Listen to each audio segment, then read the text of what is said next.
ವಿಚಾರಕ್ಕೆ ಬಟ್ಟೆ ಬಿಚ್ಚಿಸಿ ಯುವಕನಿಗೆ ಹಿಗ್ಗಾಮುಗ್ಗಾ ಹಲ್ಲೆ ಮಾಡಲಾಗಿದೆ.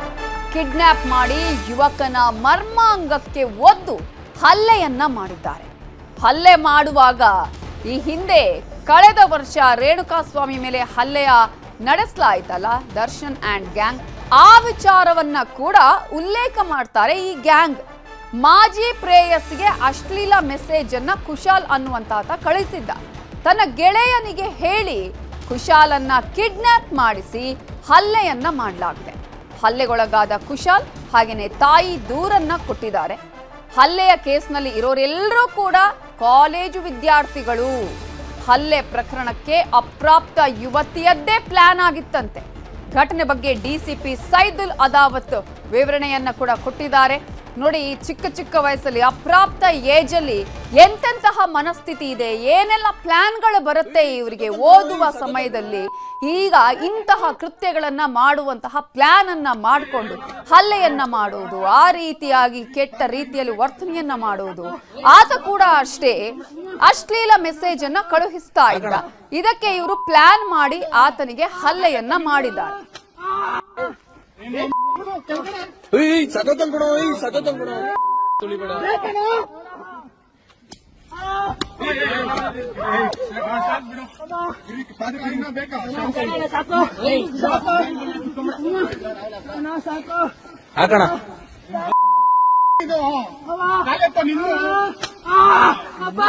ಕೈ ಕೈ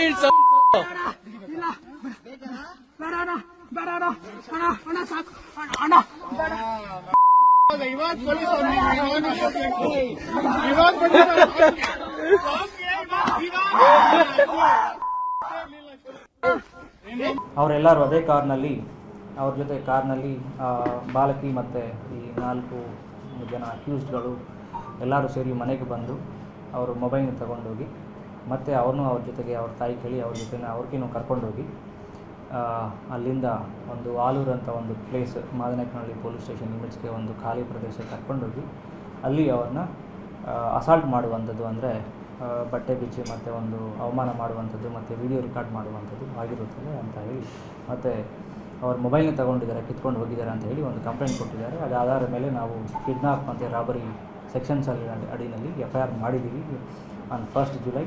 ಇಮಿಡಿಯೇಟ್ಲಿ ಅದರಲ್ಲಿ ಯಾರ್ಯಾರು ಭಾಗಿಯಾಗಿದ್ದಾರೆ ಅಂತ ಎಲ್ಲನೂ ಐಡೆಂಟಿಫೈ ಮಾಡಲಾಗಿದೆ. ಸೊ ಇದರಲ್ಲಿ ಈಗಾಗಲೇ ಸೋಫಾರ್ ನಾವು 8 ಜನನ 3ನೇ ತಾರೀಕು ಅರೆಸ್ಟ್ ಮಾಡಿ ಕೋರ್ಟ್ಗೆ ಪ್ರೊಡ್ಯೂಸ್ ಮಾಡಲಾಯಿತು. ಅದೇ ರೀತಿಯಲ್ಲಿ ಅಪ್ರಾಪ್ತ ಬಾಲಕಿ ಯಾರು ಇನ್ವಾಲ್ವ್ ಆಗಿದ್ದಾರೆ ಅವ್ರಿಗೂ ನಾವು ರಿಮಾಂಡ್ ಹೋಮ್ಗೆ ಕಳಿಸಲಾಗಿದೆ. ಅದರಲ್ಲಿ ಈಗಾಗಲೇ ಡ್ಯೂರಿಂಗ್ ದ ಇನ್ವೆಸ್ಟಿಗೇಷನ್ಸ್ ಅಂದರೆ ಅರೆಸ್ಟ್ ಮಾಡುವಾಗ ಒಂದು ಕಾರು, ಅದೇ ಈ ಕೃತ್ಯಕ್ಕೆ ಬಳಕೆ ಆಗುವಂಥ ಕಾರು ಮತ್ತು 3 ಬೈಕ್ಗಳು ಮತ್ತು ಅವರು ವಿಡಿಯೋ ರೆಕಾರ್ಡ್ ಮಾಡುವಂಥ ಮೊಬೈಲ್ಸ್ಗಳು 3 ಮೊಬೈಲ್ಸ್ಗಳನ್ನು. ಇದರ ಬಗ್ಗೆ ಇನ್ನಷ್ಟು ಡೀಟೇಲ್ಸ್ ಕೊಡೋದಕ್ಕೆ ನಮ್ಮ ರಿಪೋರ್ಟರ್ ಮಂಜುನಾಥ್ ಈಗ ನೇರ ಸಂಪರ್ಕದಲ್ಲಿ ಜಾಯ್ನ್ ಆಗಿದ್ದಾರೆ. ಮಂಜುನಾಥ್, ಓದುವ ಸಮಯ, ಆಕೆ ಕೂಡ ಇನ್ನೂ ಅಪ್ರಾಪ್ತೆ, ಆಕೆಯದ್ದೇ ಪ್ಲಾನ್. ಈಗ ಇಡೀ ಪ್ರಕರಣದಲ್ಲಿ ಯಾವ ರೀತಿಯಾಗಿ ಈಗ FIR ದಾಖಲಾಗಿದೆ, ಈಗ ಮೇಲ್ನೋಟಕ್ಕೆ ಆರೋಪಿಗಳಿಗೆ ಈಸಿ ಆಗುವ ರೀತಿಯಾಗಿ ಸೆಕ್ಷನ್ಗಳನ್ನು ಹಾಕಲಾಗಿದೆಯಾ, ಅವರಿಗೆ ಜಾಮೀನು ಕೂಡ ಸಿಕ್ಕಿದೆ. ಈಗ ಏನೆಲ್ಲ ಅಂಶಗಳನ್ನು ಉಲ್ಲೇಖ ಮಾಡಲಾಗಿದೆ, ಈ ಪ್ರಕರಣಕ್ಕೆ ಸಂಬಂಧಪಟ್ಟಂತೆ ಏನೆಲ್ಲ ಡೆವಲಪ್ಮೆಂಟ್ಸ್ ಆಗ್ತಿದೆ? ನವಿತಾ, ಖಂಡಿತವಾಗ್ಲೂ ಈ ಒಂದು ಪ್ರಕರಣಕ್ಕೆ ಸಾಕಷ್ಟು ಅಂಶಗಳಲ್ಲಿ ಉಲ್ಲೇಖ ಮಾಡಿರ್ತಕ್ಕಂಥ ಒಂದು ಮೊದಲನೇಗೆ ರಾಬರಿ ಕೇಸನ್ನು ಉಲ್ಲೇಖ ಮಾಡಿರ್ತಕ್ಕಂಥದ್ದು, ಎರಡನೇದು ಆತನನ್ನು ಸಾಮಾಜಿಕದಲ್ಲಿ ಒಂದು ಓಪನ್ ಏರಲ್ಲಿ ಹೊಡೆದಿರ್ತಕ್ಕಂಥದ್ದು, ಆ ರೀತಿಯಾಗಿ ಕೂಡ ಅಂಡರ್ ಸೆಕ್ಷನ್ 118 ಪ್ರಕರಣದಲ್ಲಿ ದಾಖಲಿಸಿರ್ತಕ್ಕಂಥದ್ದು BNS ಅಡಿಯಲ್ಲಿ. ಜೊತೆಗೆ BNS 352 ಅಂದರೆ ರಾಬರಿ ಮಾಡಿ ಮನೆಯಿಂದ ಹೊರಗಡೆ ಕರ್ಕೊಂಡೋಗಿ ಎಳೆದು ಸಾಮಾಜಿಕ ಅಂದರೆ ಓಪನ್ ಇದರಲ್ಲಿ ಹೊಡೆದಿರ್ತಕ್ಕಂಥದ್ದು, ಅದನ್ನು ಕೂಡ ಮಾಡಿರ್ತಕ್ಕಂಥದ್ದು. ಸದ್ಯಕ್ಕೆ ಇದಕ್ಕೆ ಮೇಲ್ನೋಟಕ್ಕೆ ಕಂಡು ಬಂದಂಥದ್ದು ಈ ಯುವತಿಯನ್ನು ಹೇಳಿ 17 ವರ್ಷದ ಯುವತಿ, ಆಕೆ ಆತನ ಸ್ನೇಹಿತ ಬಳಿ ಹೇಳಿರ್ತಕ್ಕಂಥದ್ದು. ಆತ ಸಾಕಷ್ಟೊಂದು ಗ್ಯಾಂಗನ್ನು ಕಟ್ಕೊಂಡು, ಹೇಮಂತ್ ಏನಿದ್ದಾನೆ ಆತ ಒಂದು ಸಾಕಷ್ಟೊಂದು ಗ್ಯಾಂಗನ್ನು ಕಟ್ಕೊಂಡ್ಬಂದು ಇವರ ಮನೆ ಬಳಿಯೇ ಒಂದು ಏನು ಕುಶಾಲಿದ ಅವರ ಮನೆ ಬಳಿಯಿಂದ ರಾಬರಿಯನ್ನು ಮಾಡಿ ಈತನನ್ನು ಕಿಡ್ನಾಪ್ ಮಾಡ್ಕೊಂಡು ಹೋಗಿ ಹಲ್ಲೆ ಮಾಡಿರ್ತಕ್ಕಂಥದ್ದು. ಜೊತೆಗೆ ಆರ್ಟಿಕಲ್ 352 ಕಿಡ್ನಾಪ್ ಮಾಡಿ ಹಲ್ಲೆ ಮಾಡಿರ್ತಕ್ಕಂಥ ಅದನ್ನು ಕೂಡ ಉಲ್ಲೇಖ ಮಾಡಿರ್ತಕ್ಕಂಥ FIR ಅಲ್ಲಿ. ಜೊತೆಗೆ ಕಾಲೇಜಿನ ಬಳಿ, ಆಚಾರ್ಯ ಕಾಲೇಜಿನ ಬಳಿ ಇವರೆಲ್ಲರೂ ಸಹ ಹೊರಗಡೆ ಇರ್ತಾರೆ. ಆಮೇಲೆ ಮೆಸೇಜಲ್ಲಿ ಈ ಯುವಕನಿಗೆ ಅಂದರೆ ಕುಶಾಲ್ಗೆ ಮೆಸೇಜನ್ನು ಮಾಡ್ತಾರೆ, MS ಪಾಳ್ಯ ರಸ್ತೆ ಏನಿದೆ ಅಥವಾ AG ಲೇಔಟ್ ಏನಿದೆ ಅಲ್ಲಿಗೆ ಬನ್ನಿ, ನಾವು ನಾನು ಮಾತಾಡ್ತೀನಿ ಅಂತೇಳಿ ಅಲ್ಲಿಂದ ಒಂದು ಕಾರ್ನಲ್ಲಿ, ಖಾಸಗಿ ಕಾರ್ನಲ್ಲಿ, ಹೇಮಂತ ಬಳಸ್ತಿದ್ದ ಕಾರ್ನಲ್ಲಿ ಆತನನ್ನು ಕಿಡ್ನಾಪ್ ಮಾಡಿ ಮನೆಗೆ ಬಂದು ಮೊಬೈಲನ್ನು ರಾಬರಿ ಮಾಡಿ ತದನಂತರ ಏನು ಖಾಲಿ ಇರೋ ಪ್ರದೇಶ, ನಿರ್ಜನ ಪ್ರದೇಶದಲ್ಲಿ ಕರ್ಕೊಂಡೋಗಿ ಹಲ್ಲೆ ಮಾಡಿರ್ತಕ್ಕಂಥದ್ದು. ಜೊತೆಗೆ ಪೊಲೀಸರ ಠಾಣೆಗೆ ಕಂಪ್ಲೇಂಟ್ ಕೊಡೋಕ್ಕೂ ಕೂಡ ತಂದೆ, ತಾಯಿ ಮತ್ತು ಮಗ ಭಯ ಪಡ್ತಿದ್ರು. ಆದರೆ ಯಾವಾಗ ವಿಚಾರ ತಿಳಿತಾ ಇದ್ದ ಪೊಲೀಸರಿಗೆ ಸ್ವತಃ ಅವರೇ ಹೋಗಿ ಒಂದು ಕನ್ವಿನ್ಸ್ ಅನ್ನು ಮಾಡಿ ಠಾಣೆಗೆ ಕರ್ಕೊಂಡ್ಬಂದು ಒಂದು ಪ್ರಕರಣವನ್ನು ಕೂಡ ದಾಖಲಿಸ್ತಾ ಇರ್ತಕ್ಕಂಥದ್ದು. ಸದ್ಯಕ್ಕೆ ಕುಶಾಲ್ ನೀಡಿದ ಹೇಳಿಕೆ ಹಾಗೂ ಆರೋಪದ ಅಡಿಯಲ್ಲಿ ಈಗ ದೂರನ್ನು ಕೂಡ ದಾಖಲಿಸಿರ್ತಕ್ಕಂಥದ್ದು. ಸದ್ಯಕ್ಕೆ ಯುವತಿಯನ್ನು ದಾವಣಗೆರೆಯಲ್ಲಿರ್ತಕ್ಕಂಥ ಒಂದು ಬಾಲಕಿಯರ ಬಾಲ್ಯ ಮಂದಿರ ಏನು ಹೇಳ್ತೀವಿ, ಅಲ್ಲಿ ಒಂದು ಜುನೈಲ್ಸ್ಗೆ ಏನಿದೆ ಬಾಲಕಿಯರಿಗೆ ಮಾತ್ರ ಹಲ್ಲಿಯನ್ನು ಈಗಾಗಲೇ ಯುವತಿಯನ್ನು ಇಟ್ಟಿರ್ತಕ್ಕಂಥದ್ದು. ಜೊತೆಗೆ ಯುವಕರಿಗೆ ಎಲ್ಲರಿಗೂ ಸಹ ಬೇಲಾಗಿರ್ತಕ್ಕಂಥದ್ದು. ಪ್ರಕರಣದಲ್ಲಿ ಪ್ರಮುಖ ಆರೋಪಿ ಹೇಮಂತ್ ಅರೆಸ್ಟ್ ಆಗಿ ಮತ್ತೊಬ್ಬ ಹೇಮಂತ್ ಇದ್ದಾನೆ, ಆತ ಅಬ್ಸ್ಕಾಂಡಿಂಗ್ ಅಲ್ಲಿ ಇರ್ತಕ್ಕಂಥದ್ದು. ಒಟ್ಟು ಸುಮಾರು 4 ರಿಂದ 5 ಜನ ಈ ಪ್ರಕರಣದಲ್ಲಿ ಇರ್ತಕ್ಕಂಥದ್ದು. ಇನ್ನು ಇದೇ ವಿಚಾರವಾಗಿ ಈಗಾಗಲೇ ಹೋಮ್ ಮಿನಿಸ್ಟರ್ ಕೂಡ ಹೇಳಿರ್ತಕ್ಕಂಥದ್ದು, ಎಲ್ಲ ರೀತಿಯ ತನಿಖೆಯನ್ನು ಕೂಡ ಮಾಡ್ತೀವಿ. ಆದರೆ ಸೋಲ್ದೇವನಹಳ್ಳಿ ಪೊಲೀಸ್ ಠಾಣೆಯಲ್ಲಿ ಈ ಹಿಂದೆ ಕೂಡ ಹೇಮಂತ್ ವಿರುದ್ಧವಾಗಿ ಒಂದು 2-3 ಪ್ರಕರಣ ದಾಖಲಾಗಿದ್ದು ಅಂತ ಹೇಳಲಾಗ್ತಿರ್ತಕ್ಕಂಥ. ಅದ್ರ ಬಗ್ಗೆ DCP ಸೈಯದುಲ್ಲಾ ಅದಾವತ್ ಏನಿದ್ದಾರೆ ಅವರು ಕಂಪ್ಲೀಟ್ ಆಗಿ ತನಿಖೆಯನ್ನು ಕೂಡ ನಡೆಸ್ತಾ ಇರ್ತಕ್ಕಂಥದ್ದು. ಈ ಯುವಕರು ಏನಿದ್ದಾರೆ ಅವರೆಲ್ಲರೂ ಸಹ ಒಂದು ಕಾಲೇಜಿನ, ಖಾಸಗಿ ಕಾಲೇಜಿನಲ್ಲಿ BE ವ್ಯಾಸಂಗವನ್ನು ಮಾಡ್ತಾ ಇದ್ದಾರೆ. ಅದರಲ್ಲಿ ಒಬ್ಬ ಮಾತ್ರ ಲ್ಯಾಬ್ ಟೆಕ್ನಿಷಿಯನ್ ಇದ್ದಾನೆ ಅನ್ನೋದು ಕೂಡ ತನಿಖೆಯಲ್ಲಿ ಗೊತ್ತಾಗ್ತಾ ಇರ್ತಕ್ಕಂಥದ್ದು. ಸದ್ಯಕ್ಕೆ ಇನ್ನು ಈಗೇನಾದರೂ ಇವರು ಒಂದು ರೀತಿಯಲ್ಲಿ ಬೇಲ್ ಅಬ್ಜೆಕ್ಷನ್ ಹಾಕ್ತಾರ ಪೊಲೀಸರು, ಯಾಕಂತ ಹೇಳಿದ್ರೆ ವಿಡಿಯೋ ವೈರಲ್ ಆದ ಬೆನ್ನಲ್ಲೇ, ಯಾಕಂದ್ರೆ ಆತ ಒಂದು ಪ್ರಮುಖವಾಗಿ ರೇಣುಕಾ ಸ್ವಾಮಿ ಕೊಲೆ ಪ್ರಕರಣದಲ್ಲಿ A1, A2, A3 ಅಂತೆಲ್ಲ ಕೂಡ ಆರೋಪವನ್ನು ಮಾಡ್ತಾ ಇರ್ತಕ್ಕಂಥ. ಎಲ್ಲೋ ಒಂದು ಕಡೆಗೆ ಈ ಒಂದು ವಿಡಿಯೋ ದರ್ಶನ್ಗೆ ಹೋಲಿಕೆ ಮಾಡಿ ಒಂದು ಮಾದರಿ ರೀತಿಯಲ್ಲಿ ಹೊಡೆದಿದ್ದಾರೆ ಆ ಹುಡುಗನಿಗೆ ತಳಿಸಿ. ಜೊತೆಗೆ ವಿಡಿಯೋ ವೈರಲ್ ಆದ ಬೆನ್ನಲ್ಲೇ ಒಂದು ಇವತ್ತು ಅಥವಾ ನಾಳೆ ಅಂದರೆ ಇನ್ನು 2-3 ದಿನಗಳಲ್ಲಿ ಅಬ್ಜೆಕ್ಷನ್ಗೆ ಕೂಡ ಫೈಲ್ ಮಾಡೋಕ್ಕೆ ಪೊಲೀಸರು ಸಿದ್ಧತೆಯನ್ನು ನಡೆಸ್ತಾ ಇರ್ತಕ್ಕಂಥದ್ದು. ನವಿತಾ, ಕೆಲವೊಂದು ಘಟನೆಗಳು ಯಾವ ರೀತಿಯಾಗಿ ಪರಿಣಾಮ ಬೀರುತ್ತೆ ಅನ್ನೋದಕ್ಕೆ ಇದೇ ಉದಾಹರಣೆ ಅಂತ ಅನ್ಸುತ್ತೆ. ಈಗ ಆತನ ಸ್ಥಿತಿ ಯಾವ ರೀತಿ ಆಗಿದೆ, ಆತನ ತಾಯಿ ಏನ್ ಹೇಳ್ತಾರೆ, ಜೊತೆಗೆ ಈಗಾಗಲೇ ಆರೋಪಿಗಳಿಗೆ ಕೂಡ ಬೇಲ್ ಆಗಿರುವಂತಹ ಹಿನ್ನೆಲೆಯಲ್ಲಿ ಪೊಲೀಸರು ಬೇಲ್ ಕ್ಯಾನ್ಸಲ್ ಮಾಡೋದಕ್ಕೆ ಯಾವ ರೀತಿಯಂತ ಸಿದ್ಧತೆಗಳನ್ನ ಮಾಡ್ಕೊಂಡಿದ್ದಾರೆ? ನವಿತಾ, ಖಂಡಿತವಾಗ್ಲೂ ಈ ಒಂದು ಪ್ರಕರಣದ ಬೆನ್ನಲ್ಲೇ, ವಿಡಿಯೋ ವೈರಲ್ ಆದ ಬೆನ್ನಲ್ಲೇ ಪೊಲೀಸರು ಕೂಡ ಸಿದ್ಧತೆಯನ್ನು ಮಾಡ್ಕೊಂಡಿರ್ತಕ್ಕಂಥದ್ದು. ಏನಂತಂದ್ರೆ ವಿಡಿಯೋವನ್ನು ಆಧಾರವಾಗಿ ಇಟ್ಟುಕೊಂಡು ಮತ್ತೆ ಏನು ಅಪೀಲ್ ಹೋಗುವಂಥ ಸಾಧ್ಯತೆಗಳು ಕೂಡ ಇರ್ತಕ್ಕಂಥದ್ದು. ಅದರ ಜೊತೆಗೆ ಯುವತಿಯ ಒಂದು ಹೇಳಿಕೆಯನ್ನು ಕೂಡ ಈಗಾಗಲೇ ಪಡ್ಕೊಂಡಿರ್ತಕ್ಕಂಥದ್ದು. ಇನ್ನು ಇವರಿಬ್ಬರು ಅಂದರೆ ಕುಶಾಲ್ ಆಗಿರ್ಬೋದು ಅಥವಾ ಯುವತಿ 17 ವರ್ಷದ ಯುವತಿ ಏನಿದ್ದಾಳೆ, ಆಕೆಯ ಒಂದಿಬ್ಬರು ಸಹ ಸ್ನೇಹ ಸಂಬಂಧದಲ್ಲಿ ಅಂದರೆ ಸುಮಾರು 2 ವರ್ಷಗಳಿಂದ ಇವರಿಬ್ಬರು ಕೂಡ 1-to-1 ಟಚ್ಚಲ್ಲಿ ಇರ್ತಕ್ಕಂಥದ್ದು. ಯಾವಾಗ ವಿಡಿಯೋ ಈತ ಒಂದು ಕುಶಾಲ್ ಆ ಹುಡುಗಿಯ ಮೊಬೈಲ್ಗೆ ಮೆಸೇಜನ್ನು ಮಾಡ್ತಾನೆ, ಆ ಮೆಸೇಜನ್ನು ಇಟ್ಟುಕೊಂಡು ಆ ಹುಡುಗಿ ಮತ್ತೊಂದು ರೀತಿಯಲ್ಲಿ ಆ ಎಲ್ಲ ಹೇಳಿಕೆಯನ್ನು, ಪ್ರತಿಯೊಂದು ಹಂತ ಹೇಳಿಕೆಯನ್ನು ಕೂಡ ಇವರು ಇಟ್ಟುಕೊಂಡು, ಜೊತೆಗೆ ಆರೋಪಿಗಳು ಯಾವ ರೀತಿ ಹಲ್ಲೆ ಮಾಡಿದ್ರು ಆ ವಿಡಿಯೋನ ಇಟ್ಕೊಂಡು ಬೇನ್ ಕ್ಯಾನ್ಸಲೇಷನ್ ಮಾಡೋದಕ್ಕೆ ಮುಂದಾಗಿರ್ತಕ್ಕಂಥದ್ದು. ಎರಡನೇದು, ಯುವಕನ ಸ್ಟೇಟ್ಮೆಂಟ್ ಕೂಡ ಪಡ್ಕೊಂಡಿದ್ರು. ಆಸ್ಪತ್ರೆಗೆ ಹೋಗಿ ಟ್ರೀಟ್ಮೆಂಟನ್ನು ಪಡ್ಕೊಂಡು ಮತ್ತೆ ಮನೆಗೆ ಮರಳಿದ್ದಾನೆ ಅನ್ನೋ ರೀತಿಯಲ್ಲಿ ಪೊಲೀಸರು ಕೂಡ ಹೇಳಿರ್ತಕ್ಕಂಥದ್ದು. ನಾವು ಕೂಡ ಒಂದು ಕುಶಾಲ್ನ ಅಂದರೆ ಸಂಪರ್ಕ ಮಾಡಲು ಪ್ರಯತ್ನಿಸಿದ, ಆತನ ಮೊಬೈಲ್ ಸ್ವಿಚ್ ಆಫ್ ಇರ್ತಕ್ಕಂಥದ್ದು.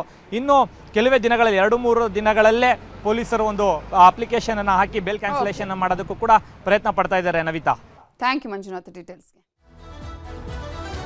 ಸೋಲದೇವನಹಳ್ಳಿ ಯುವಕನ ಮೇಲೆ ಹಲ್ಲೆ ಮಾಡಿದಂತಹ ಪ್ರಕರಣಕ್ಕೆ ಸಂಬಂಧಪಟ್ಟ ಹಾಗೆ ಪ್ರಕರಣದ ಮೊದಲ ಆರೋಪಿ ಇದಾನಲ್ಲ ಹೇಮಂತ್, ಆತ ಯಾರು ಅನ್ನುವ ಪ್ರಶ್ನೆ. ಈಗಾಗಲೇ ಈ ವಿಡಿಯೋ ಮಾಡುವಂತಹ ಸಂದರ್ಭದಲ್ಲಿ ಅವರೇ ಹೇಳ್ತಾರೆ, ರೇಣುಕಾಸ್ವಾಮಿ ಕೊಲೆ ಪ್ರಕರಣದ ವಿಚಾರವನ್ನು ಉಲ್ಲೇಖ ಮಾಡ್ತಾರೆ. A1 ಹೇಮಂತ್ ಅಂತ ಅವರೇ ಹೇಳ್ತಾರೆ. ಈ ಎಲ್ಲ ಯಾವ ರೀತಿ ಆಗಿದ್ದಾರೆ, ಎಷ್ಟು ಆಕ್ಟಿವ್ ಆಗಿದ್ದಾರೆ ಇಂತಹ ವಿಚಾರಗಳಲ್ಲಿ ನೋಡಿ ಹುಡುಗರೆಲ್ಲ A1, A2, A3 ಎಲ್ಲ ಹೇಳ್ತಾರೆ ಅವರೇ. ನ್ಯೂಸ್ 18 ಬಳಿ ಇದೆ ಹೇಮಂತನ ಕ್ರೈಮ್ ಜಾತಕ. ಕಾಂಗ್ರೆಸ್ ವಿದ್ಯಾರ್ಥಿ ಘಟಕದ ಸದಸ್ಯ ಈತ ಹೇಮಂತ್. ದಾಸರಹಳ್ಳಿ ಕ್ಷೇತ್ರದ NSUI ಘಟಕದ ಅಧ್ಯಕ್ಷನಾಗಿದ್ದಾನೆ ಹೇಮಂತ್ ಎಸ್ಗೆ ಅವಕಾಶವನ್ನ ನೀಡಿದ್ದು ಕೀರ್ತಿ ಗಣೇಶ್. ಈಗಾಗಲೇ ಬೇರೆ ಬೇರೆ ಸ್ಟೇಷನ್ ಅಲ್ಲೂ ಕೂಡ ಈತನ ವಿರುದ್ಧ ಪ್ರಕರಣ ಇದೆಯಾ ಅನ್ನೋದ್ರ ಬಗ್ಗೆ ಕೂಡ DCP ಈಗಾಗಲೇ ಎಲ್ಲ ಮಾಹಿತಿಯನ್ನ ಕಲೆ ಹಾಕ್ತಾ ಇದ್ದಾರೆ. ಇನ್ನು ಈತ ಹೇಮಂತ್ಗೆ ಯಾರು ಆತನಿಗೆ ಅವಕಾಶ ಕೊಟ್ಟರು ಈ ರೀತಿಯಾಗಿ ಅಂತ ಹೇಳಿದ್ರೆ ಕೀರ್ತಿ ಗಣೇಶ್. ದಾಸರಹಳ್ಳಿಗೆ ಅಧ್ಯಕ್ಷರನ್ನಾಗಿ ಮಾಡಿದ್ದೆ ಕೀರ್ತಿ ಗಣೇಶ್. ಹುಡುಗ ಆಕ್ಟಿವ್ ಆಗಿದ್ದಾನೆ ನೋಡಿ, ಯಾವ ರೀತಿಯಾಗಿ ಆಕ್ಟಿವ್ ಆಗಿದ್ದಾನೆ ಅಂತ ಗೊತ್ತಾಗ್ತಿದೆ ಈಗ. ಹಾಗಾಗಿ ಅಧ್ಯಕ್ಷ ಸ್ಥಾನದ ಗಿಫ್ಟ್ ಅನ್ನ ಕೊಟ್ರು. ಆದ್ರೆ ಈತ ಮಾಡಿದ್ದೆಲ್ಲವೂ ಅಪಹರಣ, ಹಲ್ಲೆ, ಬೆದರಿಕೆಯ ಕೃತ್ಯ. ಆರೋಪಿ ಹೇಮಂತನ ಮೇಲೆ ಇದೇ ರೀತಿಯ ಹಲವು ಕೇಸ್ಗಳು ಕೂಡ ಇದೆ. ಹಲವು ಬಾರಿ ಹಲ್ಲೆ ಮಾಡಿದ್ದಾನೆ. ಆ ಪ್ರಕರಣಗಳಲ್ಲಿ ಆತ ಅಂದರ್ ಕೂಡ ಆಗಿದ್ದಾನೆ. ಕ್ರಿಮಿನಲ್ ಹಿನ್ನೆಲೆ ಇದ್ರೂ ಕೂಡ ಪೊಲೀಸರು ಯಾಕೆ ನಿರ್ಲಕ್ಷ್ಯ ಮಾಡಿದ್ರು ಪ್ರಕರಣದಲ್ಲಿ? ಬೇಲಾಗುವಂತಹ ಕೇಸ್ಗಳನ್ನ ಅಥವಾ ಸೆಕ್ಷನ್ಗಳನ್ನ ಇಲ್ಲಿ ಯಾಕೆ ಹಾಕಿದ್ರು ಅನ್ನುವ ಪ್ರಶ್ನೆ ಇದೆ.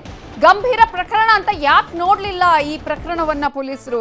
ಯಾವುದೋ ಒಂದು ಹುಡುಗರ ಗಲಾಟೆ, ಹೆಣ್ಣಿನ ವಿಚಾರಕ್ಕೆ ಗಲಾಟೆ ಆಗಿದೆ ಅಂತ ಹೇಳಿ ಸುಮ್ಮನೆ ಬಿಟ್ಬಿಟ್ರ?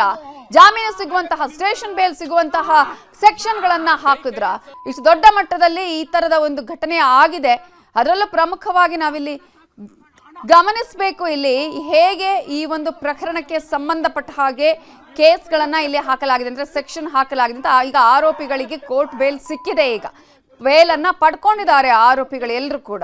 ಅದೇ ದಾಸರಹಳ್ಳಿ NSUI ಘಟಕದ ಅಧ್ಯಕ್ಷ ಹೇಮಂತ್ ಇದಾನಲ್ಲ, ಈತನ ಮೇಲೆ ಈಗಲೇ ಹಲವು ಕಡೆಗಳಲ್ಲಿ ಅಪರಾಧ ಪ್ರಕರಣಗಳು ದಾಖಲಾಗಿದೆ. ಈತ ಜೈಲಿಗೂ ಕೂಡ ಹೋಗಿ ಬಂದಿದ್ದಾನೆ.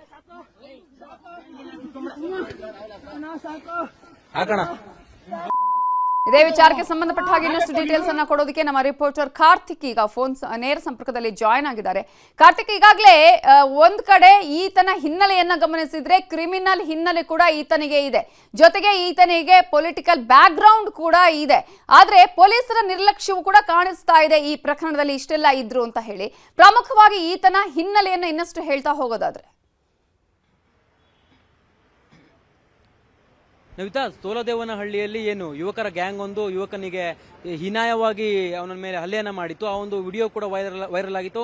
ವೈರಲ್ ಆದ ನಂತರದಲ್ಲಿ ಪ್ರಕರಣವೂ ಕೂಡ ದಾಖಲೆಯಾಗಿದೆ. ಈಗಾಗಲೇ ಪ್ರಕರಣ ದಾಖಲಿಸಿ ಪೊಲೀಸರು ತನಿಖೆಯನ್ನು ಮಾಡ್ತಿದ್ದಾರೆ. ಆದರೆ ತನಿಖೆಯಲ್ಲಿ ಗೊತ್ತಾಗಿರ್ತಕ್ಕಂಥದ್ದು ಪ್ರಮುಖ ಆರೋಪಿ ಹೇಮಂತ್ ಏನಿದ್ದಾನೆ, ಈ ಒಂದು ಹೇಮಂತ್ NSUI ಸಕ್ರಿಯ ಕಾರ್ಯಕರ್ತ ಅನ್ನುವಂಥದ್ದು ಕೂಡ ಈಗ ಬೆಳಕಿಗೆ ಬಂದಿರತಕ್ಕಂಥದ್ದು. 2023ರಲ್ಲಿ ಈತನನ್ನ NSUI ದಾಸರಹಳ್ಳಿ ವಿಧಾನಸಭಾ ಕ್ಷೇತ್ರದ ಅಧ್ಯಕ್ಷನಾಗಿ ಕೀರ್ತಿ ಗಣೇಶ್ ಅವರು ಆಯ್ಕೆ ಮಾಡಿದ್ರು ಅನ್ನುವಂಥ ರೀತಿಯಲ್ಲಿ ಈಗ ಗೊತ್ತಾಗ್ತಿದೆ. ಅದಕ್ಕೆ ಸಂಬಂಧಪಟ್ಟಂತೆ ಈಗಾಗಲೇ ದಾಖಲೆಗಳು ಕೂಡ ವೈರಲ್ ಆಗ್ತಾ ಇದಾವೆ. ಪ್ರಮುಖವಾಗಿ NSUI ಸಾಕಷ್ಟು ಕಾರ್ಯಕ್ರಮಗಳಲ್ಲಿ ಈತ ಭಾಗಿಯಾಗ್ತಾ ಇದ್ದ, ನಿರಂತರವಾಗಿ NSUI ಸಂಪರ್ಕದಲ್ಲೂ ಕೂಡ ಈತ ಇದ್ದ ಅನ್ನುವಂಥದ್ದು ಈಗ ಬೆಳಕಿಗೆ ಬಂದಿರತಕ್ಕಂಥದ್ದು. ಹಾಗಾಗಿಯೇ ಅಂದ್ರೆ NSUI ಸಂಬಂಧಪಟ್ಟಂತ ಕಾರ್ಯಕ್ರಮಗಳಲ್ಲಿ ಆತ ಭಾಗಿಯಾಗಿರ್ತಕ್ಕಂಥ ವಿಡಿಯೋಗಳು ಕೂಡ ಈಗ ವೈರಲ್ ಆಗ್ತಾ ಇದಾವೆ. ಪ್ರಮುಖವಾಗಿ ಈ ಘಟನೆಯನ್ನು ನೋಡಿದ್ರೆ ಅಮಾನುಷವಾಗಿ ಯುವಕನ ಮೇಲೆ ಇಲ್ಲೇನು ಹಲ್ಲೆ ಆಗಿದೆ, ಆ ಹಲ್ಲೆ ಆದರೂ ಕೂಡ ಪ್ರಕರಣವನ್ನ ಸೀರಿಯಸ್ ಆಗಿ ಪೊಲೀಸರು ತೆಗೆದುಕೊಳ್ಳಲಿಲ್ವಾ ಅನ್ನುವಂಥ ರೀತಿಯಲ್ಲೂ ಕೂಡ ಪೊಲೀಸರ ನಿರ್ಲಕ್ಷ್ಯದ ಬಗ್ಗೆಯೂ ಕೂಡ ಈಗ ಪ್ರಶ್ನೆ ಇದೆ.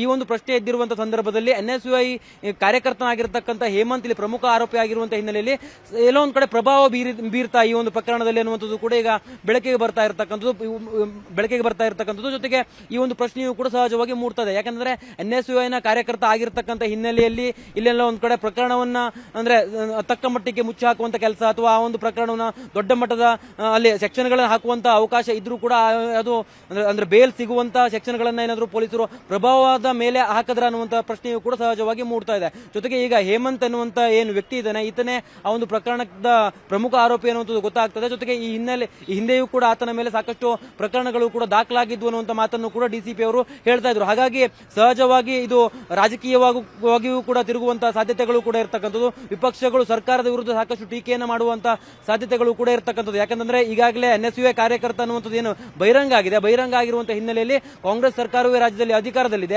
ಹಾಗಾಗಿ NSUI ಕಾರ್ಯಕರ್ತರುಗಳು ಕೂಡ ಈ ರೀತಿಯಾಗಿ ವರ್ತನೆಯನ್ನು ಮಾಡ್ತಾ ಇದ್ದಾರೆ ಅನ್ನುವಂಥ ರೀತಿಯಲ್ಲೂ ಕೂಡ ವಿಪಕ್ಷಗಳು ಟೀಕೆ ಮಾಡುವಂತಹ ಸಾಧ್ಯತೆಗಳು ಕೂಡ ಇರತಕ್ಕಂಥದ್ದು. ಜೊತೆಗೆ ಆರೋಪಿಗಳಿಗೆ ಬೇಲ್ ಸಿಕ್ಕಿರುವಂತಹ ಹಿನ್ನೆಲೆಯಲ್ಲಿಯೂ ಕೂಡ ಇದನ್ನು ಕೂಡ ವಿಪಕ್ಷಗಳು ಪ್ರಶ್ನೆ ಮಾಡುವಂತಹ ಸಾಧ್ಯತೆಗಳು ಕೂಡ ಇರುವಂತದ್ದು. Navitha Jain. Okay, thank you Karthik ಡೀಟೇಲ್ಸ್ಗೆ.